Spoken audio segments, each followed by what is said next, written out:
وہ جہاں خیمہ زن ہوا تھا اس سے کچھ دور ایک بستی تھی جس میں زیادہ تر مسلمان اور کچھ سوڈانی حبشی رہتے تھے۔ اس بستی میں ایک مسجد بھی تھی جہاں کا امام ایک خاموش طبیعت انسان تھا۔ ایک جوان سال آدمی کوئی 1.5-2 مہینوں سے اس کے پاس دینی تعلیم حاصل کرنے آیا کرتا تھا۔ یہ آدمی جو اپنا نام محمود بن احمد بتاتا تھا کسی دوسری بستی سے مسجد میں جایا کرتا تھا۔ اس کی دلچسپی امام مسجد اور اس کے علم کے ساتھ تھی، مگر اس کی ایک دلچسپی اور بھی تھی۔ یہ ایک جوان لڑکی تھی جس نے اسے اپنا نام سعدیہ بتایا تھا۔ سعدیہ کو محمود اتنا اچھا لگا کہ وہ اسے کئی بار اپنی بکریوں کا دودھ پلا چکی تھی۔ اس کی پہلی ملاقات بستی سے دور ایک ایسی جگہ ہوئی تھی جہاں سعدیہ اپنی 4 بکریاں اور 2 اونٹ چرانے اور انہیں پانی پلانے کے لیے لے گئی تھی۔ محمود وہاں پانی پینے کے لیے رکا تھا۔ سعدیہ نے اس سے پوچھا کہ وہ کہاں سے آیا ہے اور کہاں جا رہا ہے۔ محمود نے کہا تھا کہ نہ کہیں سے آ رہا ہوں نہ کہیں جا رہا ہوں۔ سعدیہ سادگی سے ہنس پڑی تھی۔ جواب ہی کچھ ایسا تھا۔ سعدیہ نے محمود سے قدرتی سا سوال پوچھا، مسلم سوڈانی؟ محمود نے جب جواب دیا کہ وہ مسلمان ہے تو سعدیہ کے ہونٹوں پر مسکراہٹ آ گئی۔ محمود نے اسے اپنا صحیح ٹھکانہ نہیں بتایا تھا۔ اس کے ساتھ کچھ ایسی باتیں کیں جو سعدیہ کو اچھی لگی تھیں۔ سعدیہ اس سے سوڈان کی جنگ کے متعلق پوچھنے لگی۔ اس کے انداز سے پتہ چلتا تھا کہ اسے اسلامی فوج کے ساتھ دلچسپی ہے۔ اس نے جب صلاح الدین ایوبی کے متعلق پوچھا تو محمود نے اس کی ایسی تعریفیں کیں جیسے سلطان ایوبی سلطان نہیں، خدا کا اتارا ہوا فرشتہ ہے۔ سعدیہ نے پوچھا، کیا صلاح الدین ایوبی اس سے زیادہ مقدس اور برگزیدہ ہے جو آسمان سے اترا ہے اور مرے ہوئوں کو زندہ کر دیتا ہے؟ صلاح الدین مرے ہوئوں کو زندہ نہیں کر سکتا، محمود نے جواب دیا۔ ہم نے سنا ہے کہ جو لوگ زندہ ہوتے ہیں انہیں صلاح الدین ایوبی مار ڈالتا ہے۔ سعدیہ نے شکی لہجے میں کہا، لوگ یہ بھی بتاتے ہیں کہ مسلمان ہے اور ہماری طرح کلمہ اور نماز پڑھتا ہے۔ تمہیں کس نے بتایا ہے کہ وہ لوگوں کو مار ڈالتا ہے؟ ہمارے گاؤں میں سے مسافر گزرتے رہتے ہیں، بتا جاتے ہیں کہ صلاح الدین ایوبی بہت برا آدمی ہے۔ سعدیہ نے کہا، تمہاری مسجد کا امام کیا بتاتا ہے؟ محمود نے پوچھا۔ وہ بہت اچھی باتیں بتاتا ہے، سعدیہ نے کہا۔ وہ سب کو کہتا ہے کہ صلاح الدین ایوبی اسلام کی روشنی سارے مصر اور سوڈان میں پھیلانے آیا ہے اور اسلامی خدا کا سچا دین ہے۔ محمود اس کے ساتھ اسی موضوع پر باتیں کرتا رہا تھا۔ سعدیہ سے اسے پتہ چلا کہ اس کے گاؤں میں ایسے آدمی آتے رہتے ہیں جو اپنے آپ کو مسلمان بتاتے ہیں مگر باتیں ایسی کرتے ہیں کہ کئی لوگوں کے دلوں میں اسلام کے خلاف شکوک پیدا ہو گئے ہیں۔ محمود نے سعدیہ کے شکوک رفع کر دیے اور اپنی ذات، میٹھی زبان اور شخصیت کا اس پر ایسا اثر پیدا کیا کہ سعدیہ نے بےتابی سے کہا کہ وہ اکثر یہیں بکریاں چرانے آیا کرتی ہے اور محمود جب کبھی ادھر آئے اسے ضرور ملے۔ محمود اسے جذبات اور حقائق کے درمیان بھٹکتا چھوڑ کر اس کے گاؤں کی طرف چلا گیا۔ سعدیہ یہ سوچتی رہ گئی کہ وہ کون ہے، کہاں سے آیا ہے اور کہاں جا رہا ہے۔ اس کا لباس اسی علاقے کا تھا مگر اس کی شکل و صورت اور اس کی باتیں بتاتی تھیں کہ وہ اس علاقے کا رہنے والا نہیں۔ سعدیہ کے شکوک صحیح تھے۔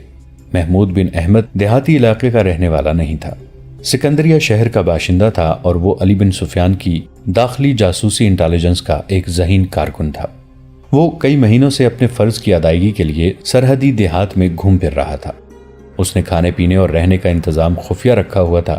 اس کے ساتھ چند اور جاسوس تھے جو اس علاقے میں پھیلے ہوئے تھے۔ وہ کبھی کبھی اکٹھے ہوتے اور ان کے جو مشاہدات ہوتے وہ اپنے کسی ایک ساتھی کے سپرد کر کے اسے قاہرہ بھیج دیتے تھے۔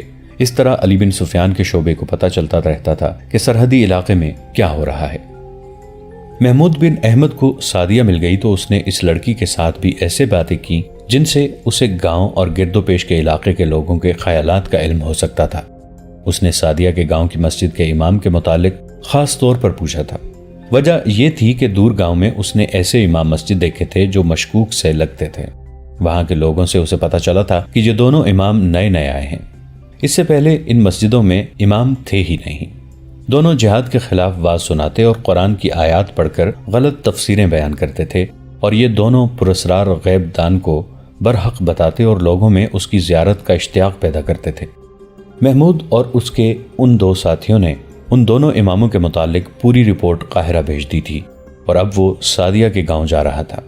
اسے یہ سن کر بہت خوشی ہوئی تھی کہ اس گاؤں کا امام سلطان ایوبی کا مرید اور اسلام کا علم بردار ہے۔ اس نے اسی مسجد کو اپنا ٹھکانہ بنانے کا فیصلہ کر لیا۔ وہ مسجد میں گیا اور امام سے ملا۔ اپنا جھوٹا تعارف کرا کے اس نے کہا کہ وہ مذہبی علم کی تلاش میں مارا پھر رہا ہے۔ امام نے اسے تعلیم دینے کا وعدہ کیا اور اسے مسجد میں ہی رہنے کی پیشکش کی۔ محمود مسجد میں قید نہیں ہونا چاہتا تھا۔ اس نے امام سے کہا کہ وہ 2-3 روز بعد اپنے گھر جایا کرے گا۔ اس نے امام کو بھی اپنا نام نہیں بتایا تھا۔ امام نے اس سے نام پوچھا تو اس نے کچھ اور نام بتا دیا۔ یہ پوچھا کہ وہ کہاں کا رہنے والا ہے تو اس نے دور کسی سرحدی گاؤں کا نام بتایا۔ امام مسکرایا اور آہستہ سے بولا، محمود بن احمد، مجھے خوشی ہوئی ہے کہ تم اپنے فرائض سے بے خبر نہیں۔ سکندریہ کے مسلمان فرض کے پکے ہوتے ہیں۔ محمود ایسا چونکا جیسے بیدک اٹھاؤ۔ وہ سمجھا کہ یہ امام صلیبیوں کا جاسوس ہے، لیکن امام نے اسے زیادہ دیر تک شک میں نہ رہنے دیا اور کہا، میں محسوس کرتا ہوں کہ مجھے کم از کم تمہارے سامنے اپنے آپ کو بے نقاب کر دینا چاہیے۔ میں تمہارے ہی محکمے کا آدمی ہوں۔ میں تمہارے تمام ساتھیوں کو جو اس علاقے میں ہیں جانتا ہوں۔ مجھے تم میں سے کوئی بھی نہیں جانتا۔ میں محترم علی بن سفیان کے اس عملے کا آدمی ہوں جو دشمن پر نظر رکھنے کے ساتھ ساتھ اپنے جاسوسوں پر بھی نظر رکھتا ہے۔ میں امام بن کر جاسوسی کا کام کر رہا ہوں۔ پھر میں آپ کو دانش مند آدمی نہیں کہوں گا، محمود بن احمد نے کہا۔ آپ نے جس طرح میرے سامنے اپنے آپ کو بے نقاب کیا ہے، اس طرح آپ دشمن کے کسی جاسوس کے سامنے بھی بے نقاب ہو سکتے ہیں۔ مجھے یقین تھا کہ تم میرے آدمی ہو، امام نے کہا۔ ضرورت ایسی آ پڑی ہے کہ تمہیں اپنا اصلی روپ بتا دینا ضروری سمجھا۔ میرے ساتھ 2 محافظ ہیں جو یہاں باشندوں کے بحروپ میں گاؤں میں موجود رہتے ہیں۔ مجھے زیادہ آدمیوں کی ضرورت ہے۔ اچھا ہوا کہ تم آ گئے۔ اس گاؤں میں دشمن کے تخریب کار آ رہے ہیں۔ تم نے اس آدمی کے متعلق سنا ہوگا جس کے متعلق مشہور ہو گیا ہے کہ وہ مستقبل کے اندھیرے کی خبر دیتا ہے اور مرے ہوں کو زندہ کرتا ہے۔ یہ گاؤں بھی اس کی اندیکھی کرامات کی زد میں آ گیا ہے۔ میں نے گاؤں والوں کو شروع میں بتایا تھا کہ یہ سب جھوٹ ہے اور لاشوں میں کوئی انسان جان نہیں ڈال سکتا، مگر اس کی شہرت کا جادو اتنا سخت ہے کہ لوگ میرے خلاف ہونے لگے۔ میں سنبھل گیا کیونکہ اس مسجد سے نکلنا نہیں چاہتا تھا۔ مجھے ایک اور اڈے اور ٹھکانے کی ضرورت ہے۔ یہاں کے گمراہ کیے ہوئے لوگوں کو اسلام کا سیدھا راستہ بھی دکھانا ہے۔ 15-20 روز گزرے، رات کو 2 آدمی میرے پاس آئے۔ میں اکیلا تھا۔ ان دونوں کے چہروں پر نقاب تھے۔ انہوں نے مجھے دھمکی دی کہ میں یہاں سے چلا جاؤں۔ میں نے انہیں کہا کہ میرا اور کوئی ٹھکانہ نہیں۔ انہوں نے کہا کہ اگر یہاں رہنا چاہتے ہو تو درس بند کر دو اور اس کی باتیں کرو جو آسمان سے آیا ہے اور خدا کا سچا مذہب لایا ہے۔ میں دونوں کا مقابلہ کر سکتا تھا۔ ہتھیار ہر وقت اپنے پاس رکھتا ہوں، لیکن میں لڑ کر قتل کر کے یا قتل ہو کر اپنا فرض پورا نہیں کر سکتا تھا۔ میں نے عقل سے کام لیا اور انہیں یہ تاثر دیا کہ آج سے وہ مجھے اپنا آدمی سمجھیں۔ انہوں نے کہا تھا کہ اگر میں ان کی باتوں پر عمل کروں گا تو مجھے انعام یہ ملے گا کہ مجھے قتل نہیں کیا جائے گا، دوسرا یہ کہ مجھے اشرفیاں دی جائیں گی۔ پھر آپ نے اپنے واز اور خطبے کا رنگ بدل دیا ہے؟ محمود نے پوچھا۔ کسی حد تک، امام نے جواب دیا۔ میں اب دونوں قسم کی باتیں کرتا ہوں۔ مجھے اشرفیوں کی نہیں، اپنی جان کی ضرورت ہے۔ میں اپنا فرض ادا کیے بغیر مرنا نہیں چاہتا۔ میں گاؤں سے باہر جا کر تمہیں یا تمہارے کسی ساتھی کو ڈھونڈنا بھی نہیں چاہتا، کیونکہ اس کی جان بھی خطرے میں پڑ جاتی۔ خدا نے خود ہی تمہیں میرے پاس بھیج دیا ہے۔ میرے محافظ اس رات میرے پاس نہیں تھے۔ اب تم ہی میرے ساتھ رہو۔ تم میرے شاگرد کی حیثیت سے میرے ساتھ رہو گے۔ تم سیدھی سادھی گماروں کی سی باتیں کیا کرنا۔ گاؤں میں 4-5 آدمی ایسے ہیں جو ہمارا ساتھ دے سکتے ہیں۔ اگر ہمیں قریب کوئی سرحدی دستہ مل جاتا ہے تو ہمارا مقصد پورا ہو سکتا ہے، مگر ہمارے سرحدی دستوں کا کسی کماندار پر بھروسہ کرنا بڑا خطرناک ہے۔ دشمن نے اشرافیوں اور عورتوں سے انہیں اپنے ساتھ ملا لیا ہے۔ وہ تنخواہ ہمارے خزانے سے لیتے ہیں اور کام دشمن کا کرتے ہیں۔ محمود بن احمد ان کے پاس رک گیا۔ اسی روز امام نے اسے اپنے دونوں محافظوں سے ملا دیا۔ شام کو جب سعدیہ مسجد میں امام کے لیے کھانا لے کر آئی تو محمود کو دیکھ کر ٹھٹک گئی اور مسکرائی۔ محمود نے پوچھا، میرے لیے کھانا نہیں لاؤ گی؟ سعدیہ کھانا امام کے حجرے میں رکھ کر دوڑی گئی اور روٹی کے ساتھ ایک پیالے میں بکریوں کا دودھ بھی لے آئی۔ وہ چلی گئی تو امام نے محمود سے کہا، یہ اس علاقے کی سب سے زیادہ خوبصورت لڑکی ہے، ذہین بھی ہے اور کم عمر بھی۔ اس کا سودا ہو رہا ہے۔ سودا یا شادی؟ سودا، امام نے کہا۔ تم جانتے ہو کہ ان لوگوں کی شادی دراصل سودا ہوتی ہے، مگر سعدیہ کا سودا ہو رہا ہے۔ ہمیں اس کے متعلق پریشان نہیں ہونا چاہیے تھا، لیکن خریدار مشکوک لوگ ہیں۔ وہ یہاں کے رہنے والے نہیں۔ یہ وہی لوگ معلوم ہوتے ہیں جو مجھے دھمکی دے گئے ہیں۔ تم اچھی طرح سمجھ سکتے ہو کہ وہ اس لڑکی کو اپنے رنگ میں رنگ کر ہمارے خلاف استعمال کریں گے۔ اس لیے اسے بچانا ضروری ہے، اور اس لیے بھی اسے بچانا ضروری ہے کہ یہ لڑکی مسلمان ہے۔ ہمیں سلطنت کے ساتھ ساتھ سلطنت کی بچیوں کی عصمت کی حفاظت بھی کرنی ہے۔ مجھے امید ہے کہ یہ سودا نہیں ہو سکے گا۔ سعدیہ کے باپ کو میں نے اپنا مرید بنا رکھا ہے، لیکن وہ غریب اور تنہا آدمی ہے اور رسم و رواج سے بھاگ بھی نہیں سکتا۔ بہرحال سلطنت اور سعدیہ کی عصمت کے محافظ ہمارے سوا کوئی نہیں۔ اس کے بعد محمود امام کا شاگرد بن گیا۔